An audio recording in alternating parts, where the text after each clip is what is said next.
Texas running back Hollywood Smothers talked about flipping from Alabama to Texas and NIL not really playing a factor for him, but just what Texas is capable of and what he is capable of as a Longhorn that led him to choosing one SEC school that didn't make the college football playoff in 2025 over another SEC school that did exactly that. What's up, kinfolk? It's RJ Young. I am not on a step mill. If this is your first time watching Adapt and Respond, thank you for joining us here. We talk college football year-round. If you're into that, hit that subscribe button, like this video, answer the question in the comments below. Does it matter to you that Hollywood Smothers told On3 that he didn't really think about NIL when it came to flipping his commitment from Alabama to Texas? You'll know that Hollywood Smothers is transferring from North Carolina State to Texas after a pretty outstanding season. He's averaging 6.1 yards per carry, 1,500 yards on the ground. He's great at catching the ball out of the backfield. And I think what he had to say was a really clear-eyed and mature understanding of his value and what he wants the rest of his college football career to be like, especially knowing he's going to be sharing the rock with Raleek Brown. Like, one of the things that I thought was interesting that he pointed out was that Texas is going to return a potential number 1 overall pick in their quarterback in Arch Manning 2027. And he also understands that the scheme mostly works for running backs. His down year last year, many Texas fans blame the offensive line. I think there's a lot of blame to go around.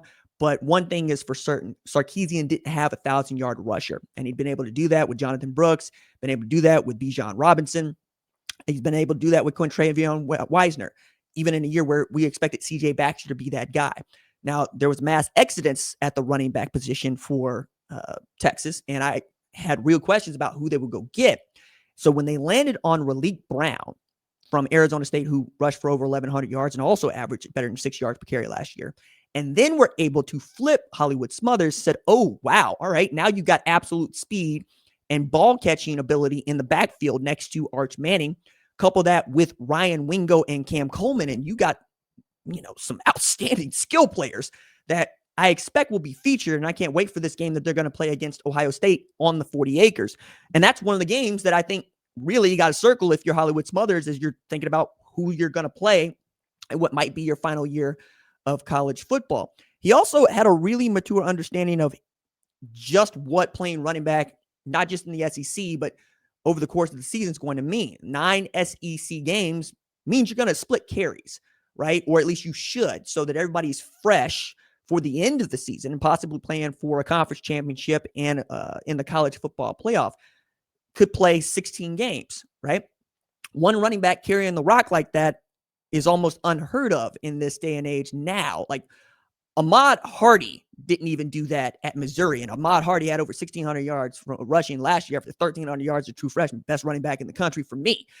But you still needed Jamal back there to help him out and to spell him, not insignificantly, right? And I think you're going to look around and see that across the country. The days of Derrick Henry rushing 300 times in a season, I think those are mostly over. I think those are mostly done.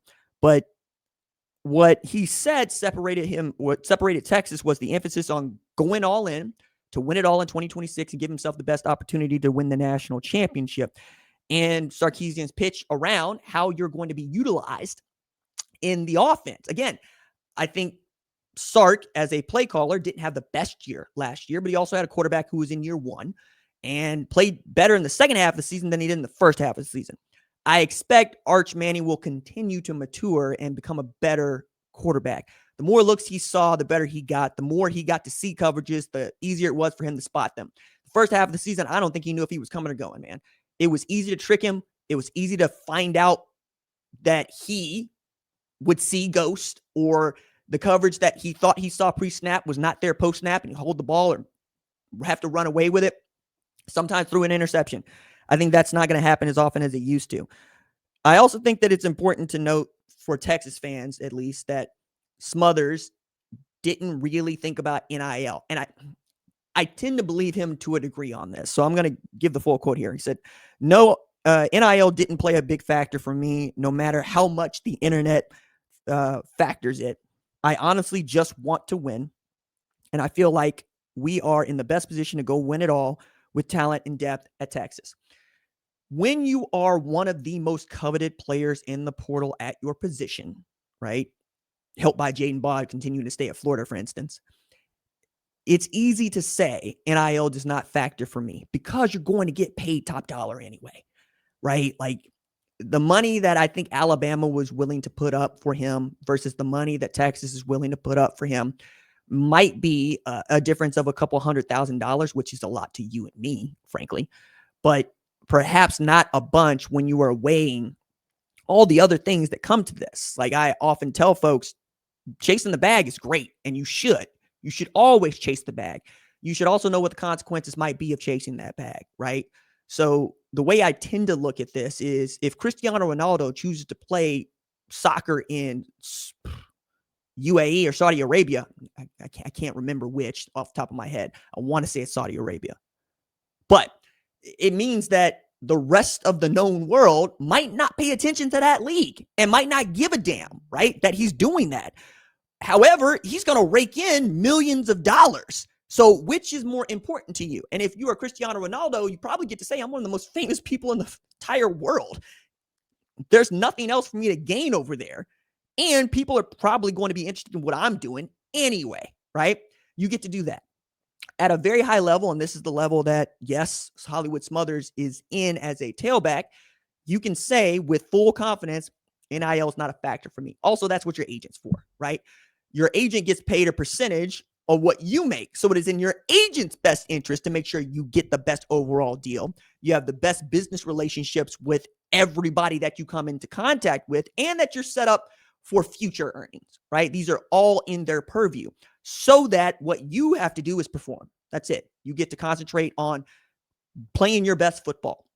And given what Texas has in resources, there's no question that they'll have everything they need from a financial standpoint to go chase championships.